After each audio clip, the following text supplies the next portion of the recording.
Welcome to the University of Uppsala, Sweden, where we are pleased to be hosting the international research project Aesthetic Cognitivism and the Prospect of Criticism. The project is conducted in collaboration with the University of Louisville, Kentucky, and is funded by the Templeton Religion Trust as part of their Art Seeking Understanding program. In this talk, given on 6th of November 2025, Robbie Kubala examines the common assumption that the attempt to understand works of art in some sense leads to a diminishing of our aesthetic experience. This is a mistake, Kubala argues, which derives from limiting our concept of understanding to either theoretical or practical understanding. Instead, in drawing on an analogy between works of art and persons, Kubala proposes a distinct form of appreciative understanding, in which the progress of our search for understanding is intimately connected with our appreciation of aesthetic value.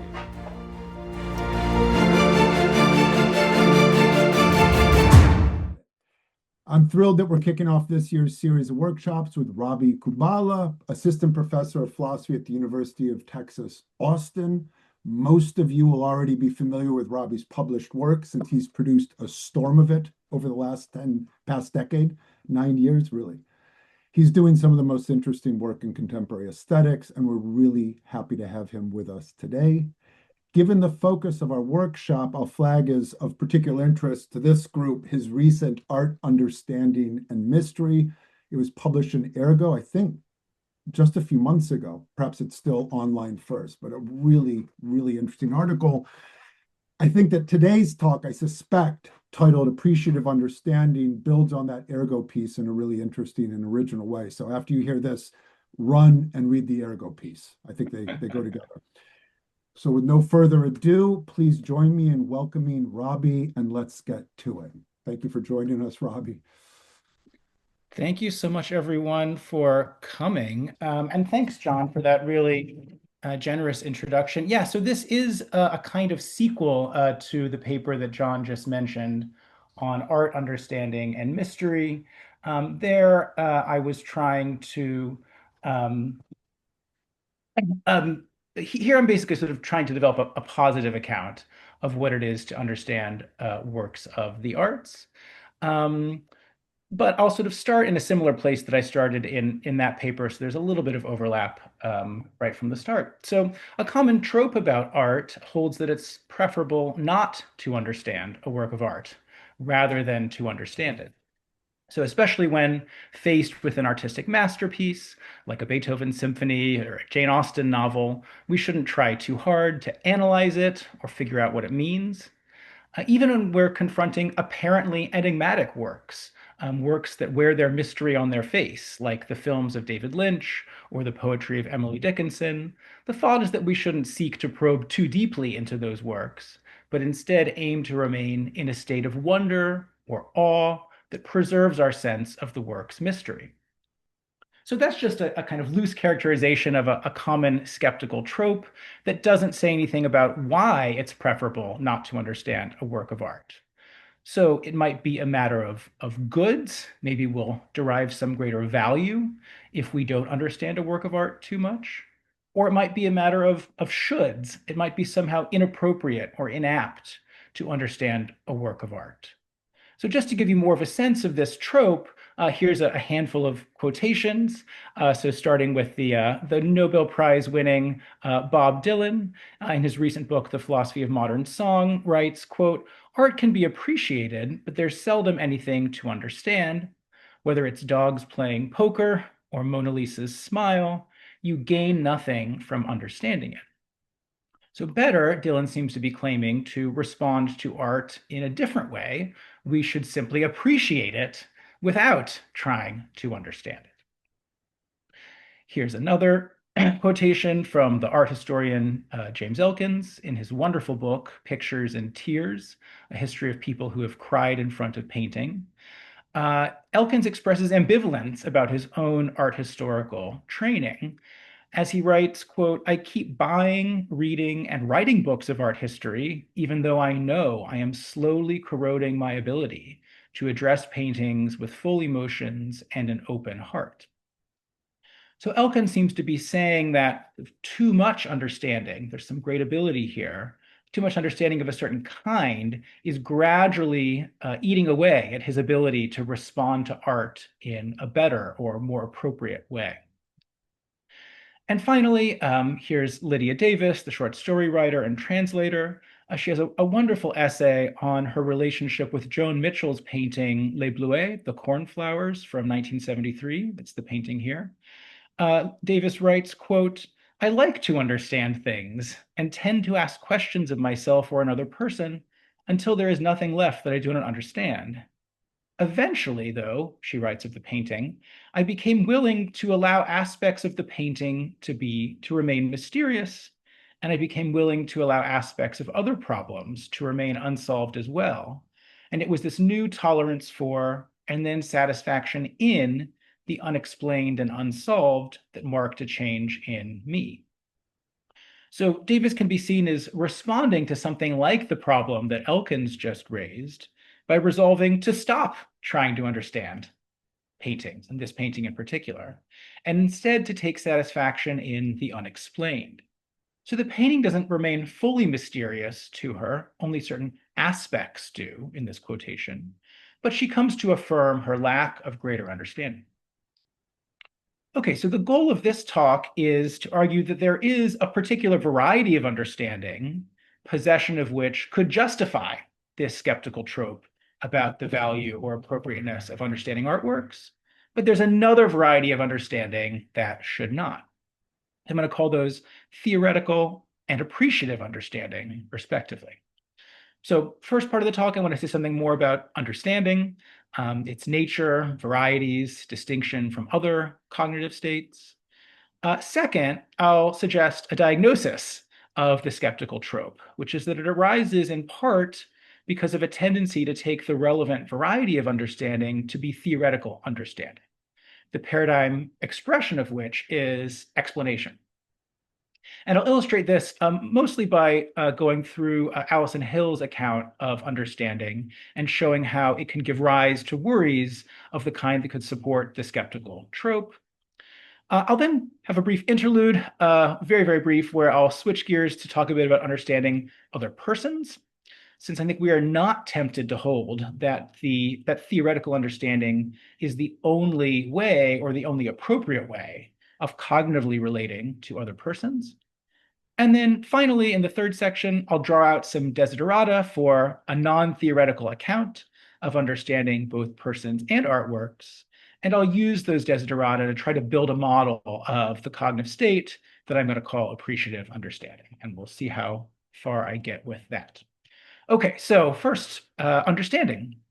I'm not going to say too much about understanding here, but just briefly, understanding is a gradable cognitive state of grasping something in such a way that it makes sense to you. So it's a standing state as distinct from its exercises or effects. It's cognitive. Understanding an artwork, for instance, doesn't consist merely in having a certain sensation or displaying a certain behavioral pattern in front of a work, such as smiling, sighing, or crying, but in some kind of genuinely cognitive state. And it's gradable in terms of its objectivity, its intelligence, its coherence, and its order. Since my goal is to argue for a distinct variety of understanding, I want to say something about how to individuate varieties of understanding. This will be very brief. Although many think that we should carve understanding along kind of simple lexical joints, so understanding why versus understanding how or understanding that, I'm doubtful that that's the best way to type understanding. It's plausible, I think, that understanding why an artwork is good, understanding how its lower level features give rise to aesthetic value, and understanding that an artwork is valuable in virtue of those lower level features, it's plausible that all those pick out the same phenomenon. Instead, and here I'm following the work of my colleague John Bankson, I think we should look to distinct paradigms of understanding. So contrast the two exemplars of the scientist and the athlete. The exemplary scientist's understanding is paradigmatically manifested in scientific advance. having insight into laws, causes, mechanisms, processes, and patterns related to what they understand. The exemplary athlete's understanding is paradigmatically manifested in skillful activity, having the ability to fluently navigate a wide range of practical situations related to what they understand. So, as Bankson puts it, X theoretically understands O only if X is in some state of understanding that is illuminating, poised to resolve explanation-seeking questions of or relating to O. Practical understanding, by contrast, is a state of understanding that's action guiding. It's poised to underlie and explain the intentional execution of an intelligent action. And crucially, these varieties are distinct. The skilled neurosurgeon may actually have little theoretical understanding of neurobiology, while the erudite dance scholar may themselves have no skillful dancing abilities. But the distinction is not meant to be exhaustive, exclusive, or even especially sharp. There are plenty of mixed or borderline cases, such as a politician's understanding of campaign strategy, which might be both theoretical and practical. And furthermore, one could have both varieties of understanding with respect to the same object of understanding. So consider the hockey player who becomes a hockey coach, or the musicologist who becomes a successful performer. Although Bankson discusses only theoretical and practical varieties, my goal is to motivate the existence of a third variety, at least, appreciative understanding, which is a state of understanding that poises one for rational appreciation. Okay, so my hypothesis is that skepticism about understanding artworks arises by wrongly assuming that the relevant variety of understanding is theoretical, poised to resolve explanation-seeking questions about the artwork. I'm going to discuss just one explicitly theoretical account from Alison Hills and show how it could give rise to this sort of skepticism. Okay, so Hills offers a theory of what she calls aesthetic understanding, though the only objects of understanding she considers are artworks, as opposed to items of natural beauty or non-art artifacts. She does individuate varieties of understanding lexically, so she takes aesthetic understanding to be a species of understanding why a particular work of art has or lacks aesthetic value. So why is some artwork good or bad qua artwork? Well, for Hills, we understand an artwork just when we grasp the explanatory reasons why the work is good or bad.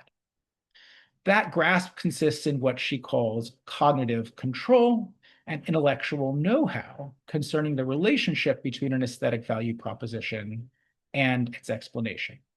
So let me kind of dive in and unpack this a little bit. I've put the account in terms of 2 biconditionals and then 3 conditions on having aesthetic understanding of an object, which just is to understand why that object has aesthetic value. First condition, S believes that aesthetic value proposition. S believes that some object has some aesthetic value because of some explanation. Examples of aesthetic value propositions, P, are of this form, O has V, and they include Citizen Kane is an excellent film, or Taylor Swift's re-recorded version of 1989 is more beautiful than the original.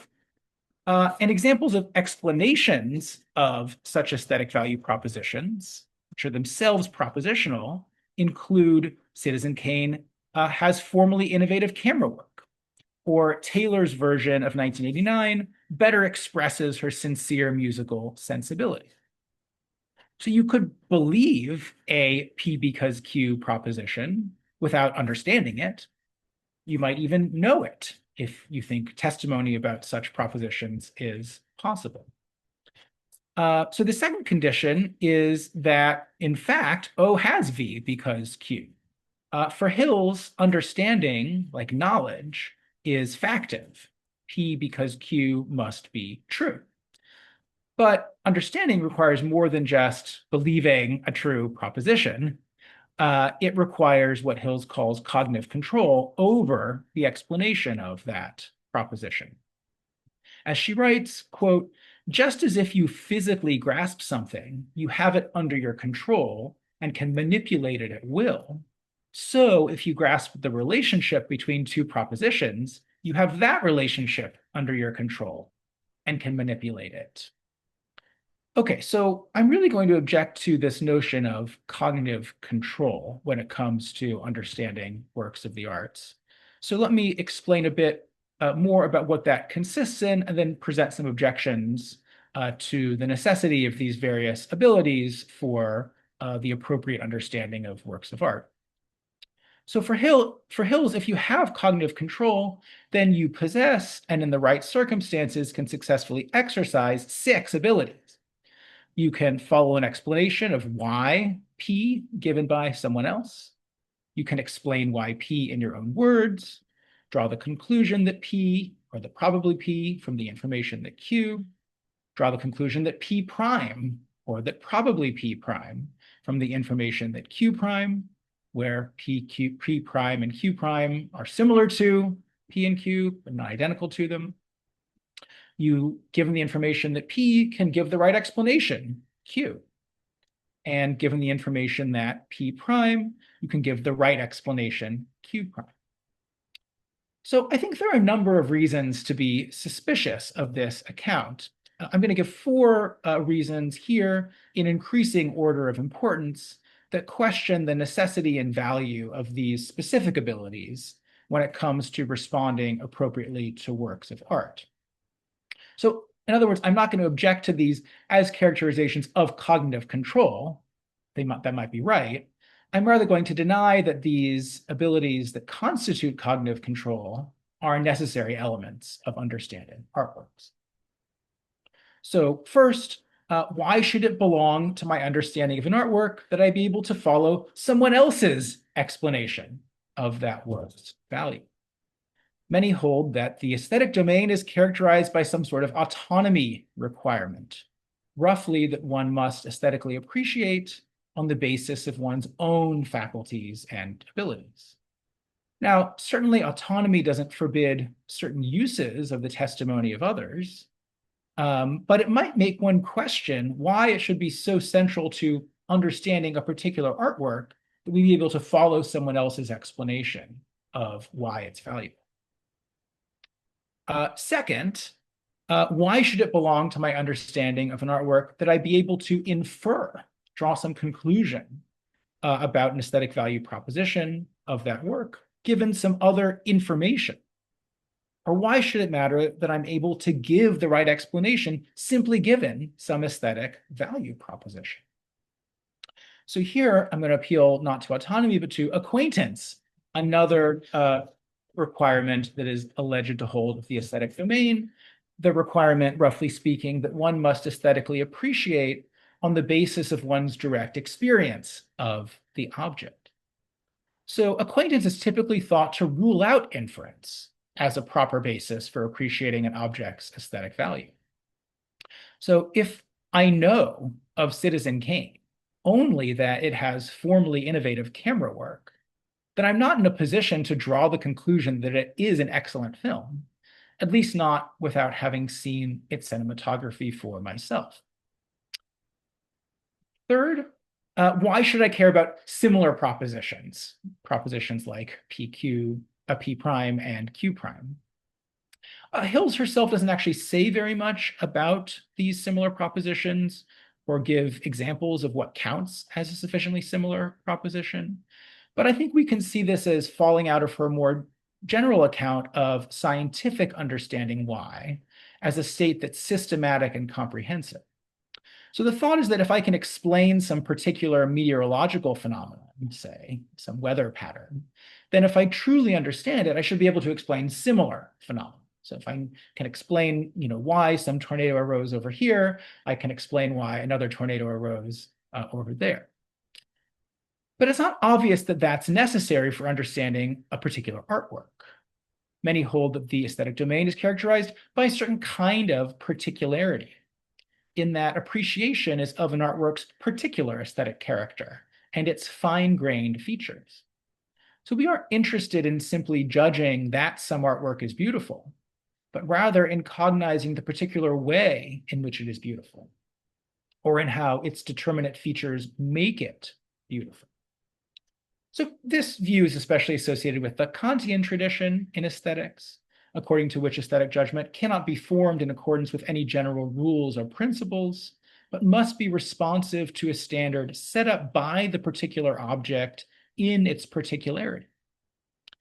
I think we don't have to go all the way to the Kantian thought to see that something like that seems to underlie the art historian James Elkin's worry.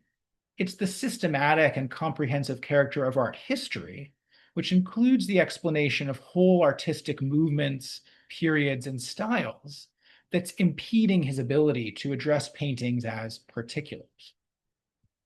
Okay, fourth and finally, a diagnosis of why we should be skeptical more generally of Hills's emphasis on explanation, being able to explain why P in your own words.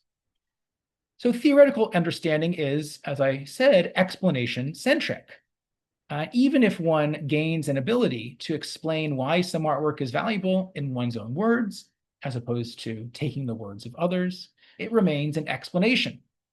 But explanations, as Bankson points out, contribute to the resolution of inquiry. But, and here's the kind of diagnosis, in engaging appreciatively with artworks, we don't aim at resolving or closing inquiry at all. Rather, appreciation is a state or an activity, I'll be neutral about that aims internally at its own ongoing existence. We linger in the contemplation of the beautiful. We want to prolong our appreciation of the aesthetically valuable. Theoretical inquiry, by contrast, is an activity that aims internally at its own termination. And I think this accounts for some of Lydia Davis's skepticism about understanding the Joan Mitchell painting. Appreciation can take satisfaction in the unexplained and the unsolved, as she put it, precisely because it doesn't aim at the resolution of inquiry.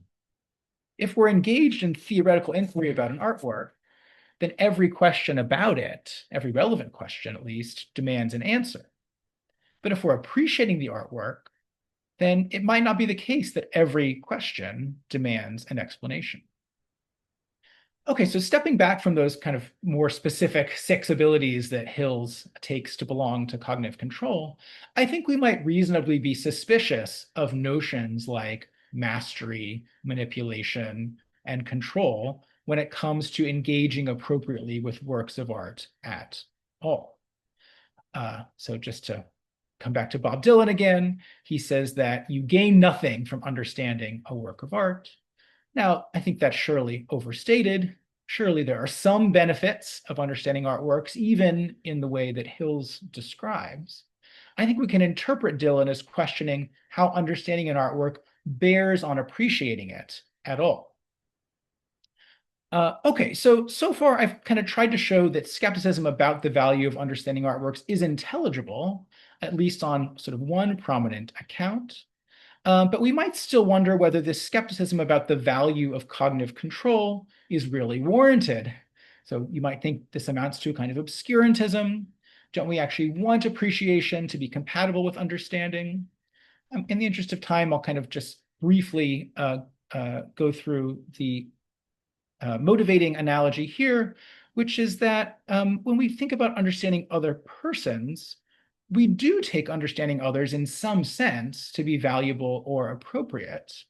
And furthermore, we're not tempted to hold that explanation or theoretical understanding is the only appropriate way of cognitively relating to people. So I say more about that in the longer paper, but in the interest of time, I'm going to kind of skip over to the positive account. So I want to propose 6 desiderata on a non-theoretical account of understanding artworks and persons. So these are meant to be for both objects of understanding artworks and understanding other persons. So first condition is this non-alienating condition. This comes out of the skepticism that I've been talking about. So this variety of understanding should, either be part of an appropriate response to its object, or it should somehow enable an appropriate response to its object. Second is a progressive condition. So this variety of understanding should be gradable. We should be able to make progress in gaining understanding. But it's not the case that it should tend toward sort of too much understanding. Third, like all understanding, it has to be first personal. It should be achieved via an active exercise of one's own capacities and not acquired through testimony alone, etc. Fourth, it should be particular. It should be non-generic. Fifth, a non-practical condition. So I think this variety of understanding need not afford a novel ability to do anything, practically speaking. And this is meant to distinguish it from practical understanding. And then finally, a non-articulated condition, which is meant to distinguish it from theoretical understanding, since explanation is necessarily articulate. But I want to deny that appreciative understanding needs to be articulated or communicated. Okay, and so just in the last 10 minutes or so, I want to start to build a model of a cognitive state that I call appreciative understanding that meets these desiderata, and to kind of show how it does so. So first I'll start with appreciation. I won't give an analysis of appreciation here. I think just as we can accept an identification of the form to understand is to grasp, without giving a full analysis of the kind of grasping that understanding consists in, so we can accept an identification of the form to appreciate is to value, without giving a full analysis of the kind of valuing that appreciation consists in. But here's a partial gloss from Tom Hill, which I like, who writes that to appreciate something is to recognize and respond appropriately to its value as something worth attending to, observing, admiring, cherishing, or the like for its own sake. So this captures the thought that appreciation is a response to value of a certain kind, while helpfully adding the claim that appreciation is a kind of final valuing of something for its own sake. It also implies that appreciation is in the space of reasons, something that can be appropriate, although I think Hill somewhat misleadingly suggests that there is no inappropriate appreciation by making appreciation into a normative success notion, and I myself wouldn't want to do that. Beyond that, I think we should add that appreciation is neither a mere doxastic attitude, a stance on what to believe, nor a practical attitude, a stance on what to do. I'm going to leave open various other questions we might have about appreciation. In particular, I'm going to leave open whether appreciation is itself a way of perceiving, or whether experience of a certain kind, acquaintance experience, say, is required for appreciation. That sort of raises questions that go beyond, I think, what I need to commit to here. So what kind of cognitive relation to its object does appreciation require? I think that what's required and what belongs to the content of appreciative understanding is a holistic conception of what unifies the object's features or an interpretation. So I'll say that S appreciatively understands O if and only if, first, S forms an interpretation of O, the object of understanding, which, second, puts S in a position to rationally appreciate O's fine-grained value features. So that's the account. Again, I want to say now something about the interpretation component. Because appreciative understanding can take as its object both and at least artworks and persons, I want to leave the notion of an interpretation fairly abstract. So in the case of artworks, we're familiar with the activity of trying to interpret the meaning of a work or particular parts of the work. What is it trying to say? What attitudes is it endorsing, implicitly or explicitly? What do its elements symbolize, allegorize, or stand for? But I think the proper object of interpretation isn't only work meaning, but extends to work purpose more generally. So what is the aim of the work? Why was it created? What was the artist trying to accomplish?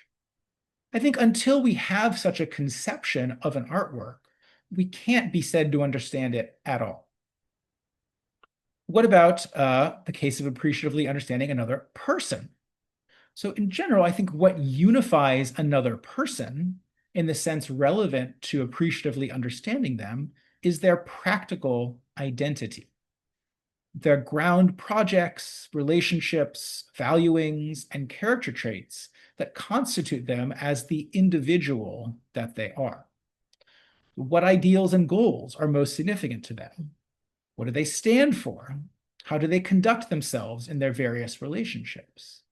I think until we have such a conception of a person, we can't be said to understand them at all.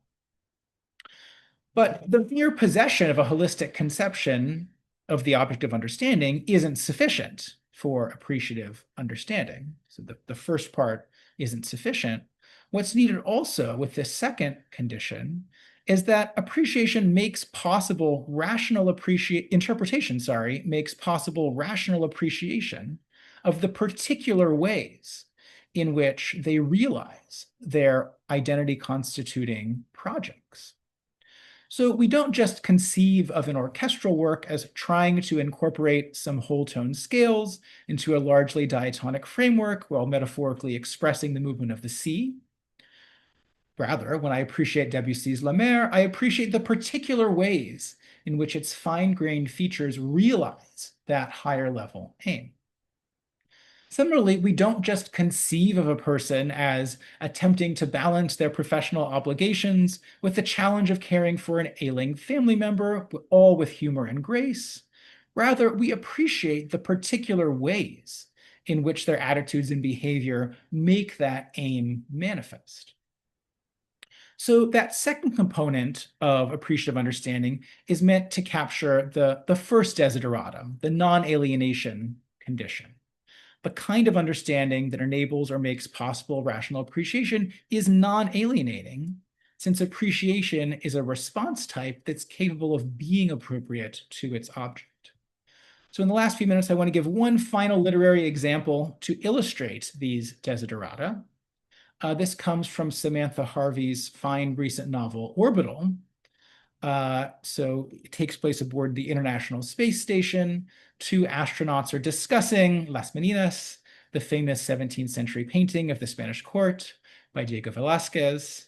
One of the astronauts, whose name is Pietro, tells another of the astronauts, Sean, that the main subject of the painting is not any of the members of the royal family or their servants, but rather the dog in the foreground. And Sean considers the dog as he looks at an image of the painting. So here I'll quote, he'd never given it a second glance, the dog, but now he can't look at anything else. It has its eyes closed. In a painting that's all about looking and seeing, it's the only living thing in the scene that isn't looking anywhere at anyone or anything. He sees now how large and handsome it is, and how prominent, and though it's dozing, there's nothing slumped or dumb in that doze. Its paws are outstretched, its head erect and proud. This can't be coincidental, he thinks, in so orchestrated and symbolic a scene, and it suddenly seems that Pietro is right, that he's understood the painting. So what's happening in this passage is that Sean is forming a holistic conception of the painting, centered around the dog. So this illustrates the progressive condition. So Pietro has more understanding of the painting than Sean has, or used to have, and Sean makes progress in his understanding of the painting. Now you might be thinking, well, it's noteworthy that Sean seems to acquire his interpretation largely through testimony. The painting is about the dog, is what Pietro tells him. I think this confirms that merely having an interpretation is insufficient for understanding, since it doesn't yet satisfy the first personal condition. But Sean adds to the interpretive conception that Pietro gives him. So the passage goes on, quote, now he doesn't see a painter or princess or dwarf or monarch, he sees a portrait of a dog. and animals surrounded by the strangeness of humans, all their odd cuffs and ruffles and silks and posturing, the mirrors and angles and viewpoints, all the ways they've tried not to be animals, and how comic this is when he looks at it now. And how the dog is the only thing in the painting that isn't slightly laughable or trapped within a matrix of vanities. The only thing in the painting that could be called vaguely free. I think this is just a great reading of the painting. So this passage gives voice to the conception that Sean now forms for himself once he appreciates the painting as centered around the dog. It enables him to appreciate the painting's fine-grained features, the artificial laciness of the courtly garments, all the odd cuffs and ruffles and silks, as marking a contrast with the naturalness and lack of self-consciousness of the dog.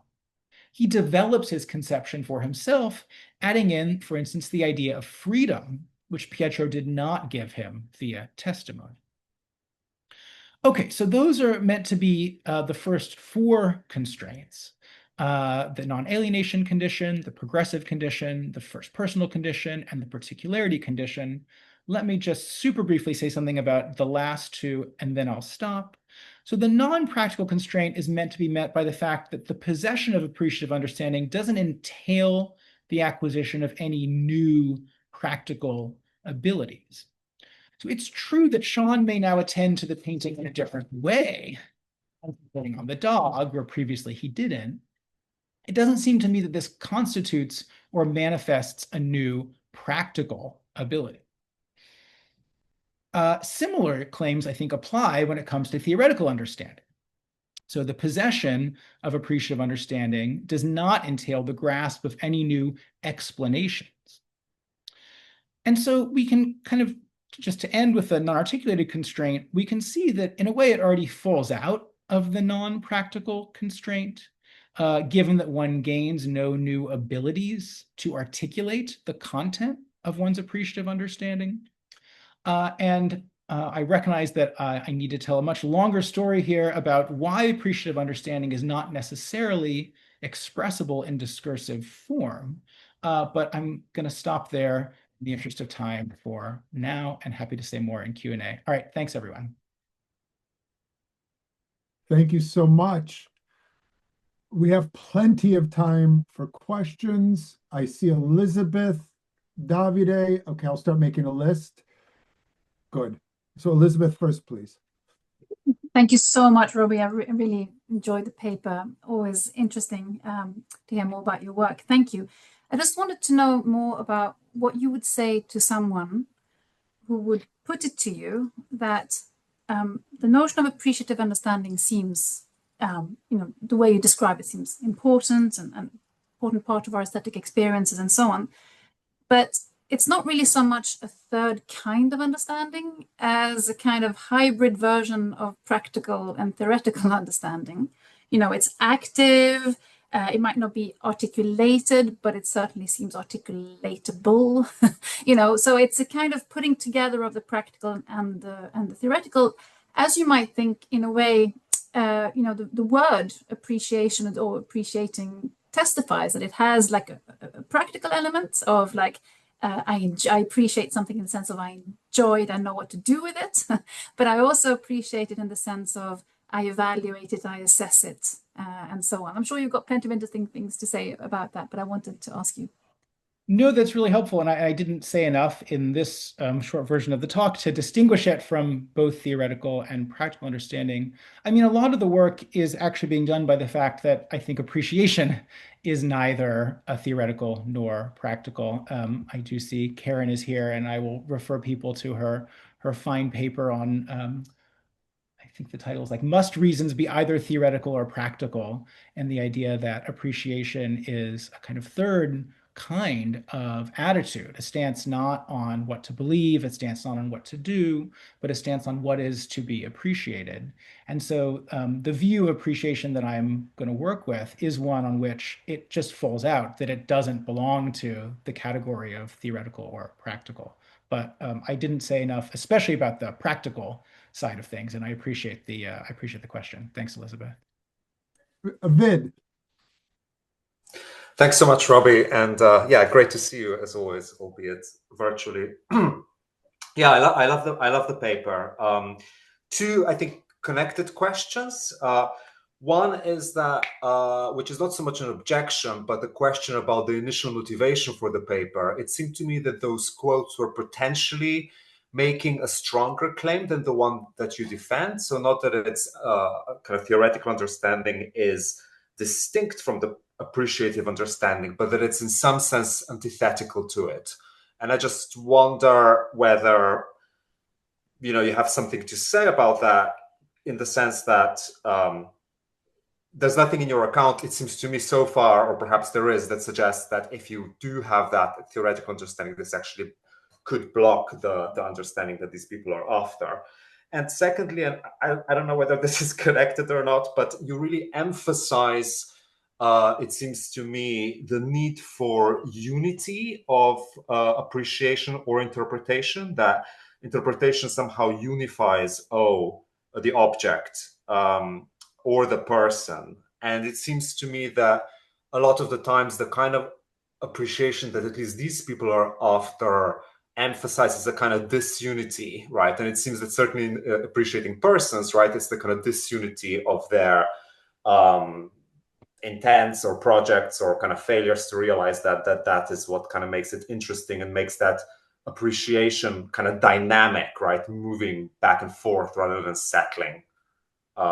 So yeah, I wondered if you had any comments on those two things. Yeah, thanks, Vid. That's super helpful, and it's great to see you as well. Just to start with the second thing, so in the longer version of the paper, I talk a bit about difference you just touched on, manifest difference between understanding artworks and understanding persons, which is that persons are sort of mutable, labile, changing in ways that artworks are not, even if artworks can be mutable, labile, changing in their own ways. And so that's going to make a difference to the dynamics of understanding, and especially to the intersubjectivity of understanding, but I think not to our conception of the core state that it consists in. Now, on the unity point in particular, I mean, that's a really interesting thought. And I think whatever I'm going to want to say about what unifies its features, it's got to allow that that's compatible with a kind of disjunction of a number of features that it has. So, I mean, persons, famously capable of fragmentation. And it might be that like the appropriate conception of another person that enables me to appreciatively understand them is that, okay, in this context, in these ways, they're behaving in this way. And in other contexts, they're like totally different. You can think about any kind of examples from literature and life of people who are living sort of radically different kinds of lives. And so it might be that like they resist unity of one kind, but my sense of unity has got to be compatible with that, I think. So that's helpful in thinking about how to spell that out. Just to the first thing about the stronger claim, you're absolutely right. And I myself am attracted to the stronger claim.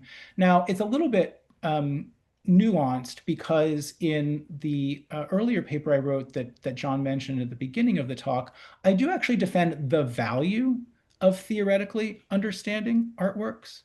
And really what I'm working toward in this paper is the view that it's nonetheless inappropriate to understand artworks theoretically, given the demands of appreciation. So I'm very sympathetic, and I didn't choose these three critics for no reason, to the kind of stronger kind of claim that they are making. The point that I really want from them, though, is that appreciative understanding, the kind that I'm trying to articulate and defend, I think should avoid their objections, even to the appropriateness of this way of understanding works of the arts. Yeah, thanks. Thank you. So the next question is either from Cynthia or her cat. Thank you, Robbie. That's a very enjoyable paper. I like that book by Elkins a lot. I was glad to see you mention that. And my question is about why, I haven't understood why he feels that art historical knowledge impedes appreciation. He wrote the book on Pictures and Tears, and he says in it, I've never cried in front of a painting, and I can't understand why people do. And Mm-hmm. he does seem to want to attribute that to his training in art history. And that seems kind of strange to me. And I wonder if you've thought about why there could be, and in the case of the person, I wonder, could there be people with sort of like psychological knowledge of people who can't appreciate them? So is there a way in which sort of detailed knowledge of art of any form, do you think it can actually get in the way of appreciation, or is it just like that's just unique and a weird fact about Elkins? Yeah, good. I mean, I appreciate the challenge in particular, whether this is meant to be a kind of merely psychological or empirical claim that like some people just can't hack it. They can't have both the theoretical and the appreciative forms of understanding, or whether there is actually something kind of internal to the possession of one form of understanding that blocks the other. I say a little bit more about this in the first paper. Um, I mean, I do think here's what I say in the paper about how I make sense of Elkin's thought. Some cognitive states don't make appreciation possible. Some cognitive states block appreciation, where appreciation is appreciation of a particular. So if I cognize a certain painting as like just one more in an enormous gallery of Quattrocento Italian canvases, all of which share in a number of generic features, then that's the kind of conception that doesn't make possible rational appreciation of any particular painting within that gallery. So I do think it's the kind of systematic and comprehensive general explanatory character of art history that he is objecting to, or at least that's my best reconstruction of what might make that claim reasonable. Now, I should say at the same time, I do think that just as the possession of theoretical understanding can in some cases enhance one's practical understanding and vice versa, the possession of theoretical understanding of artworks can, in some cases, enhance our appreciative understanding of them. Absolutely, especially when it contributes to appreciation and to interpretation in the ways that I talked about. So I do feel like I need to think a bit more about, to what extent there are kind of systematic, general linkages between these types of states that are kind of subject neutral, and to what extent there's just kind of, variation psychologically in how people kind of think. But yeah, I appreciate the question. Thank you. Thank you. Guy. Thank you very much. That was a really, really interesting paper. And I think the analogy with understanding persons is like a really rich source for guiding us in the right sense of this.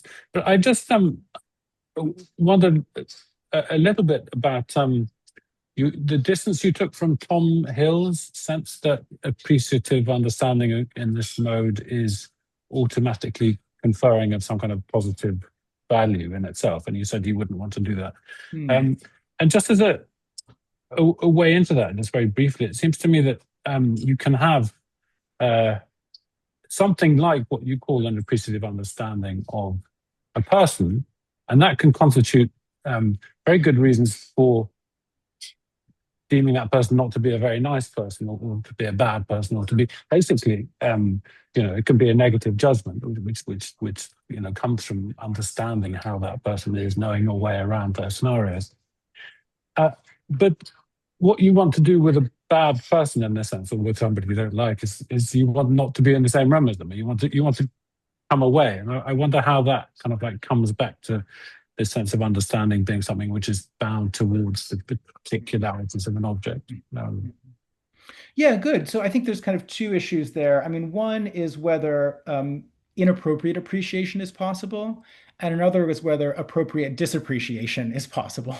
And I think the answer is yes in both. And so my objection to Tom Hill's account was just to do with the former.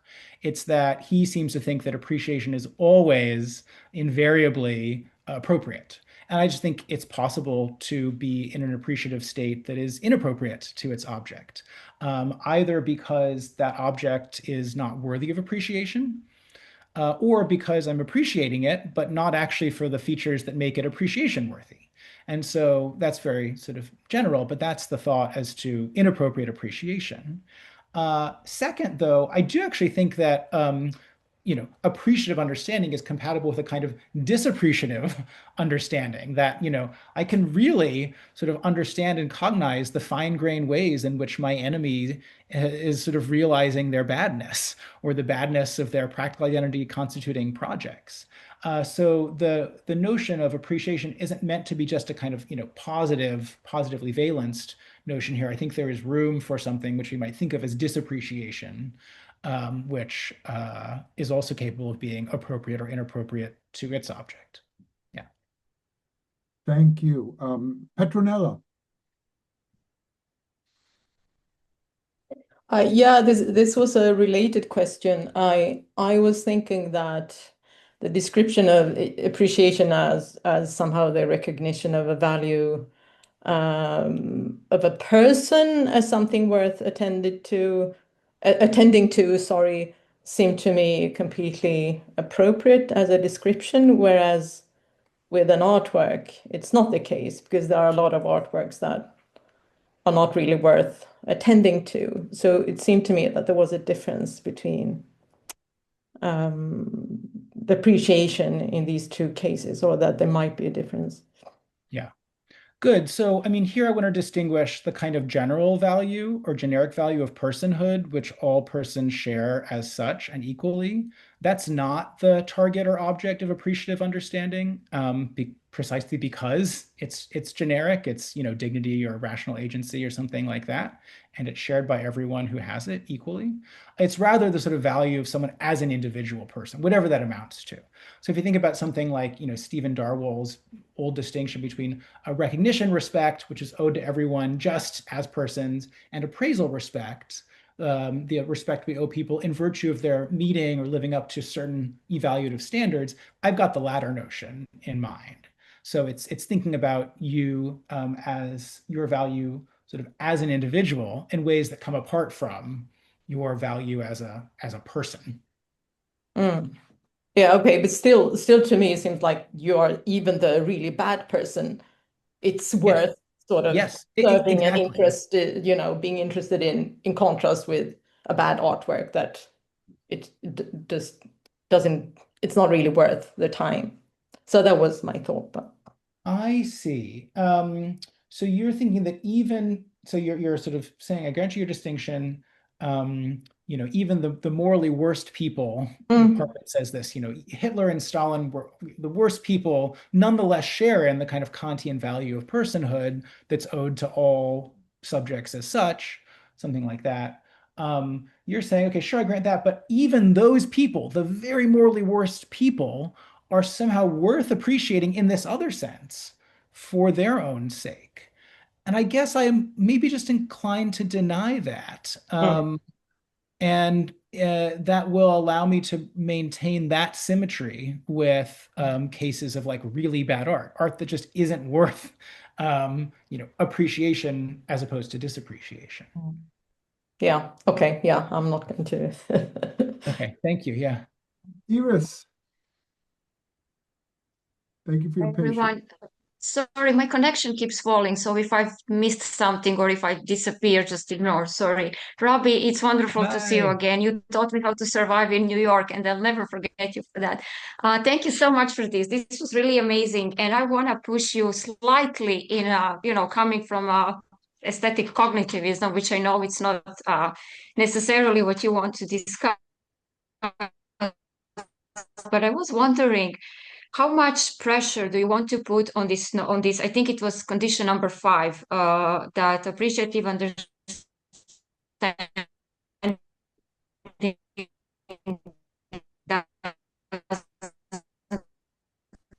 take it this is breaking up for everybody. Iris? Ooh. All right. To development of new practical. Yeah. We lost you for a few. We lost a good portion of that question. You were breaking up. Oh, sorry, but okay. So can you hear me now? Yeah. Yes. So I was just wondering again, how much pressure we want to put on this? I think it was the 5th condition, no new ability, with respect to the idea that we can, let's say, learn something from works of art and then kind of Yeah. Okay. Well, I feel like I've gotten the question now. Thank you, Robbie. Um, Implement that into our own understanding of the world and other people. We're going to do our best to answer that, Iris. You keep breaking up, but Robbie got, I think. I think I got it. I mean, so the short answer is that I don't actually want to deny that there can be sort of further consequences of this state that could yield new abilities. I mean, I'm very friendly to aesthetic cognitivism in the sense of this project that's kindly invited me here. And so I do think that it's undeniable that we can gain in our cognitive apparatus in various ways from engaging with works of the arts. It's just that I don't want to require that of a state of appreciative understanding. So I think you can have a state of appreciative understanding, you could be in such a state and not get any new abilities. Now, you might, particularly with some works of art, get lots of new abilities as a result of engaging with them. And I think especially of the kind of thoughts of, familiar from people in this Zoom room, of the way in which art can sort of enhance our conceptual stock and the discursive concepts that we have and can then apply to new things in the world. I don't want to deny any of that. I just think that doesn't necessarily belong to the state of appreciative understanding itself. So yeah, I'm very friendly to the cognitivist approach. Before I move on to Arata, Robbie, can you stay a few minutes after, what time is it there? 9? I can definitely stay for a little bit. I'm driving to Houston after this, but I would love to stay on for a bit more and chat. We'll keep it really quick. Arata has a question. I do. For those of you who leave at 9, we look forward to seeing you in 2 weeks. A lot of people have to leave at 9 for teaching obligations or whatever. Arata. Hi, Robbie. It's really great to see you. Especially it's like I just saw you last week. Yes. It would be great if we could just do this week by week. So great paper. I really my question is about your last point about the theoretical understanding and the way that it's supposed to like bring inquiry to a stop. Yeah. And that this, I take it, was like an important distinction between like what you're calling appreciative understanding and theoretical understanding. So one question is just whether that is true about theoretical understanding, that it brings inquiry, it's supposed to bring inquiry to a stop. I mean, it seems like, if anything, it's supposed not to bring it to a stop, but to orient it in a new way.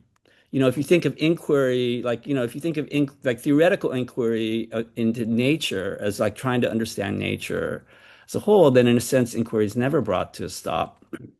But then like sort of connected to that, like one problem that one might have with the idea of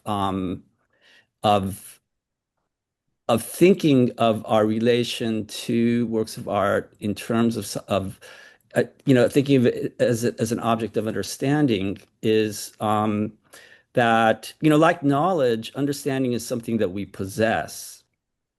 And so it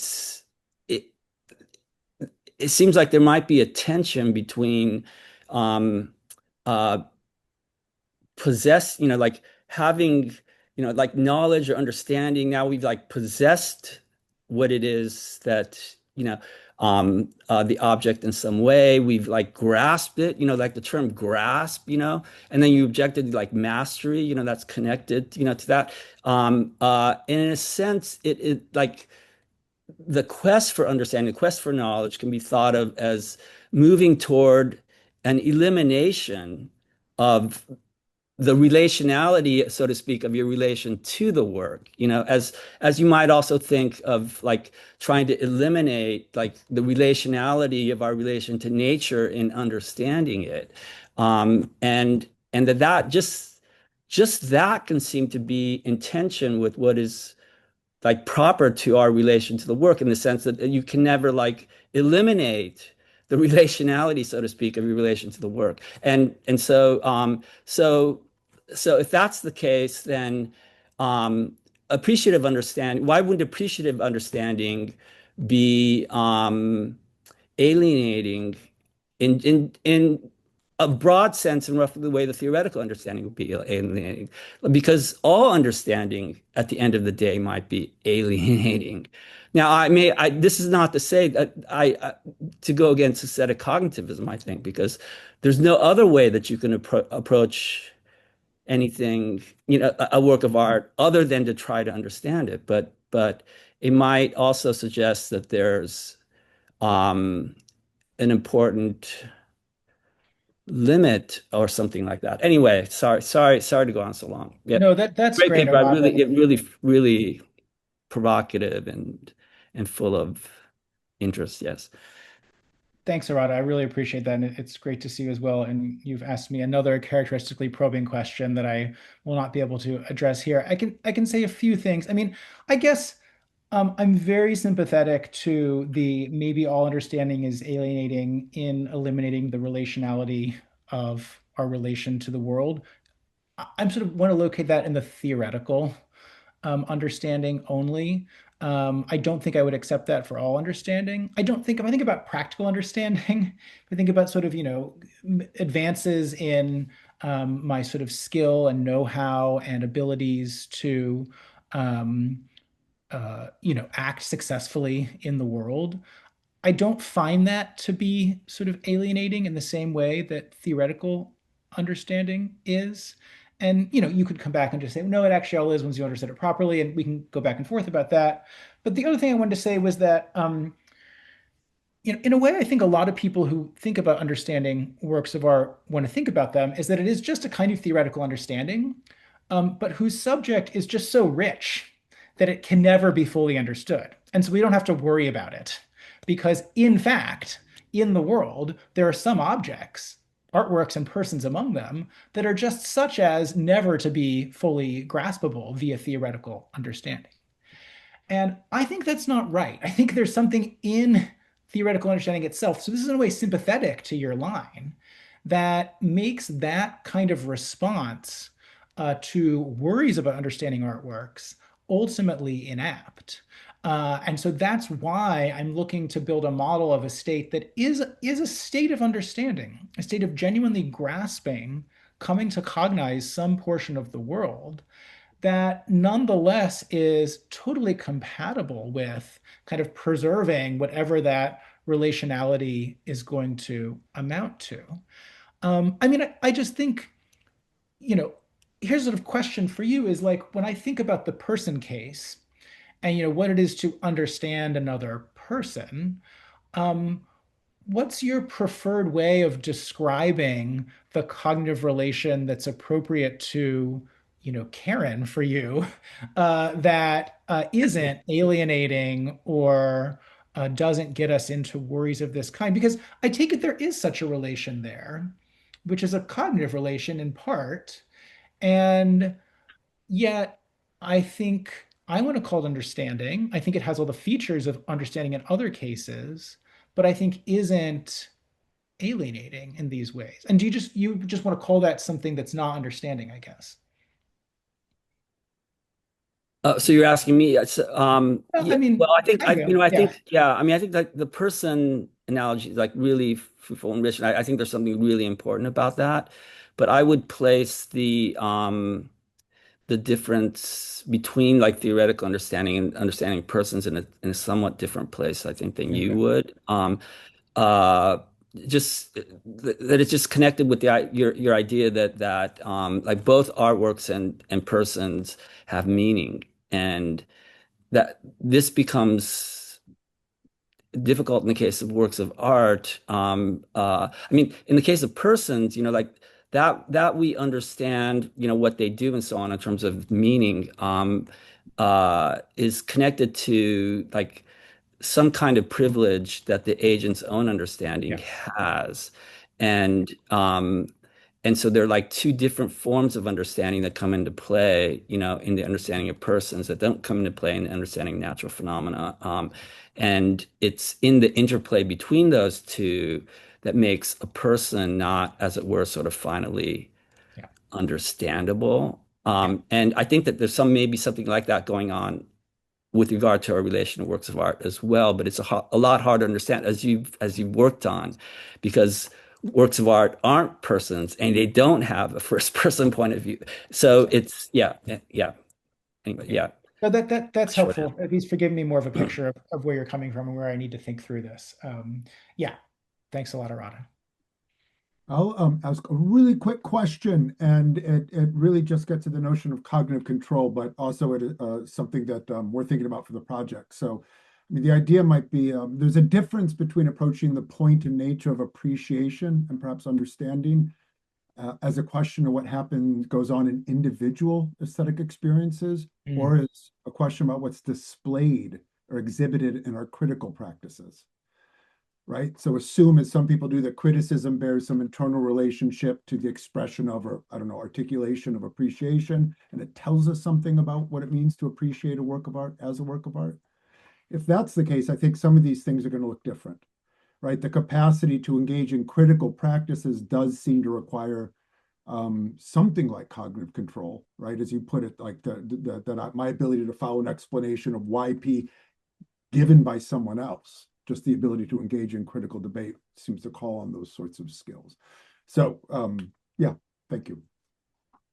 Yeah, that's really interesting. I mean, the question is basically like, can you be a one-off critic? Can you be a critic of just one work? And I think you can. I think that's something which the person case shows us, is you could sort of appreciably understand just one person. Now, the story about how that's going to go is going to have to draw on stories about certain more basic capacities that we have and how those get expressed when the object of understanding is a person versus something else. So I don't want to deny the data that you rightly present about the critic, who does seem to be able to generalize and engage in certain abilities that look more like cognitive control. But I kind of think that, like, as with Kant and against Hume, you can get it right on one occasion and one occasion only. Like, that's part of the capacity for aesthetic appreciation. Doesn't require, becoming a true judge, whose skills are honed by practice and perfected by comparison, whatever they are. Yeah, but that's a great question. I need to think more about that. Yeah, thanks, John. Well, thank you. I don't think there are any more questions. So let's thank Robbie. That was a wonderful talk, a wonderful discussion. Thank you so much for joining us. And I look forward to seeing everybody in 2 weeks. Yes, thanks everyone for coming. Really appreciate the feedback. Thank you, Robbie. Thank you for listening to this recorded seminar from the research project Aesthetic Cognitivism and the Prospects of Criticism. To find out more about the project, please go to our website www.aestheticcognitivism.com.